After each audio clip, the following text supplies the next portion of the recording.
Make yourself at home, okay?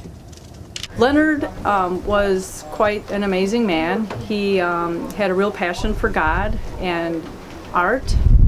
He would love everyone. He would love all people, whether they liked God or not.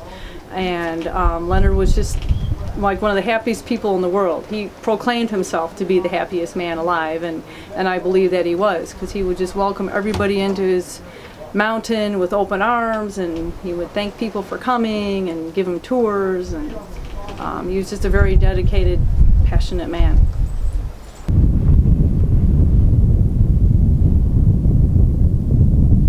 His main message, God is love.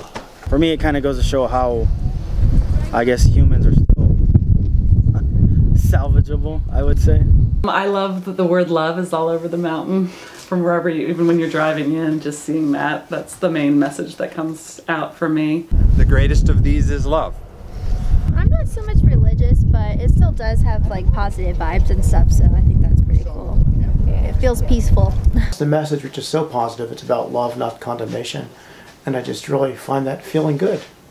Hi, I'm Sue Whitmire. I'm a Salvation Mountain board member and also one of the helpers at East Jesus. Part of Leonard's message was God is love, you know, love one another. So it's not just being a religious thing, but also to love your neighbor and to get along and just let's just all have peace in the world. Leonard was a really interesting man, and I just really believe that what he was producing, his art and his message, is something that we all could follow.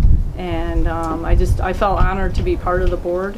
Since Leonard died, we have the board of directors, which is trying to preserve the mountain as he left it. We don't have plans to expand the mountain or change it, but keep it the way he got it going, just the way he shaped it in his paintings and decorations.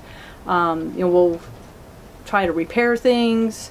If there's a crack that opens up, we'll try to patch it up or repaint things. And keep people off, you know, from climbing all over the mountain, causing damage. So things like that we'll try to maintain and repair. But we're hoping to preserve the mountain as long as possible. You know, the desert is a very harsh place to survive, and you know, nature may take its toll. But we're just going to keep on as long as we can. About once a month, we try to do a work party where we get volunteers just from all over to come in and mix up adobe the way Leonard did and patch things on the mountain, patch up the cracks, maybe repaint over the paint that's flaked off. And then, you know, so we're always welcoming donations with supplies and people to put in their time, and caretakers too. That's another position that we're always looking for people to stay at the mountain as caretakers for security purposes and to give tours as people come in. This is my third year. Probably come here 3 or 4 weekends every winter. Actually, every time I come away with different thoughts about life, you know. It's not our first time, but what made us think about coming here, I think, was seeing it on the web, reading about it. The first time we were here, we were really impressed. First time I came out here, my impression was confusion. I heard about it from friends of mine, obviously growing up in this area. Further out this, they had come to ride their dirt bikes out here. And they're like, yeah, there's this trippy painted mountain. And then one weekend we decided to make the trip out. We saw pictures of the mountain on Instagram, and it just looked amazing, so we had to see it in person. But just a random road trip. We're sent here by another couple who said it is something you can't miss.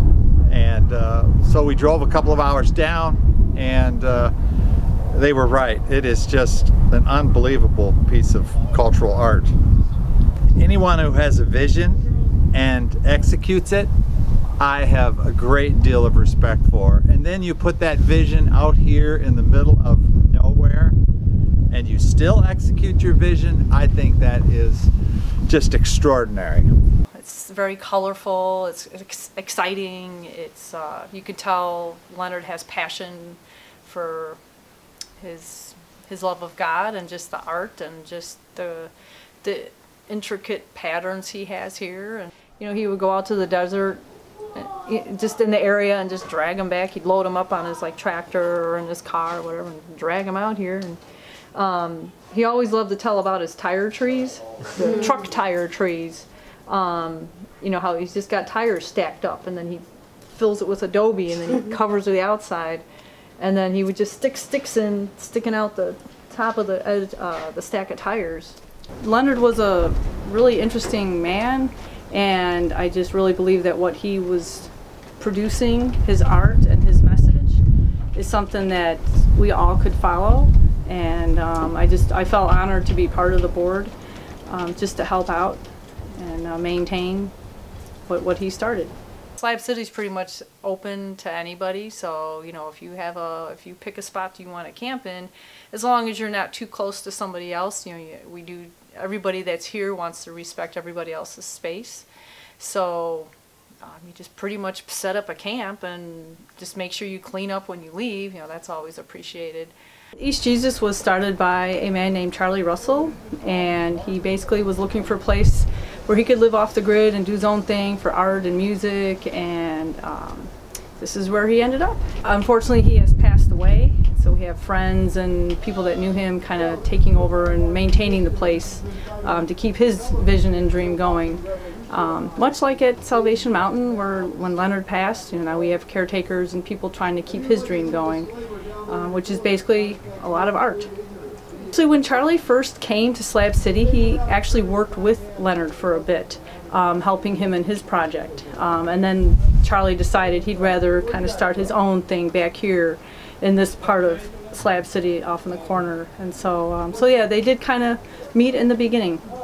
Here at East Jesus, we have what's called the Sculpture Garden, and it's basically a lot of items and things repurposed into art and other useful items. We have like the residents that live here full-time, and then we have some visitors that'll come in occasionally and maybe visit for a weekend. Some people come for certain events, such as the Art Slam, which, you know, some of these panels of wood that are put up on this tower were created during our annual event. And it's a lot of our communications are done through either email or Facebook. So if somebody was interested in actually spending time here, they'd want to contact one of the caretakers here at East Jesus if they wanted to spend the night or a long-term residency. To survive in Slab City, it takes a special kind of person that has the desire to live here, because it's not, you know, you just flip a switch or turn on a faucet. You know, you do have to be self-sustaining. And a lot of people do use solar panels or generators, or they use batteries, or they just do without. You know, there's a wide range of survival skills that some people have and some people develop by being here. You have to learn how to cook, you know, maybe over a camp stove or build a fire pit. And, you know, there's other things you need to be aware of to survive out here, such as, you know, the weather conditions, extreme heat, extreme wind, critters like rattlesnakes and scorpions and tarantulas and things like that. So you have to have a desire to be part of this community as well. I am the proprietor of the internet, the Slab City Internet Cafe. We run on donations. I provide internet, coffee, and on sunny days, electricity. I've got almost an entire kilowatt of solar panels, and I have a 3,000 watt inverter. I see it as an artist community. There's, you know, a lot of people think that it's a place for rebels and people that don't want to pay to live, but trust me, living is not free no matter where you are. Out here, we have to provide everything ourselves. We have to provide our own electricity, our own water, our own housing, you know. There's no phone service out here except cell phones. I've added solar panels and batteries and upgraded a lot of the equipment here.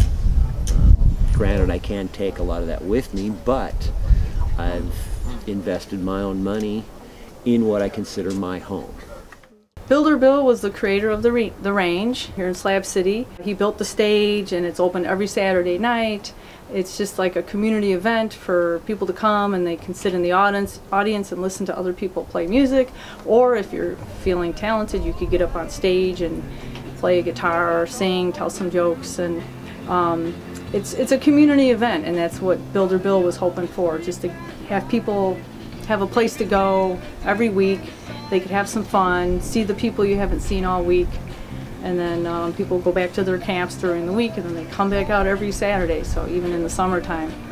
So it's a fun event. Bill tries to keep it safe, so it's welcoming the families also that maybe come in from the outside.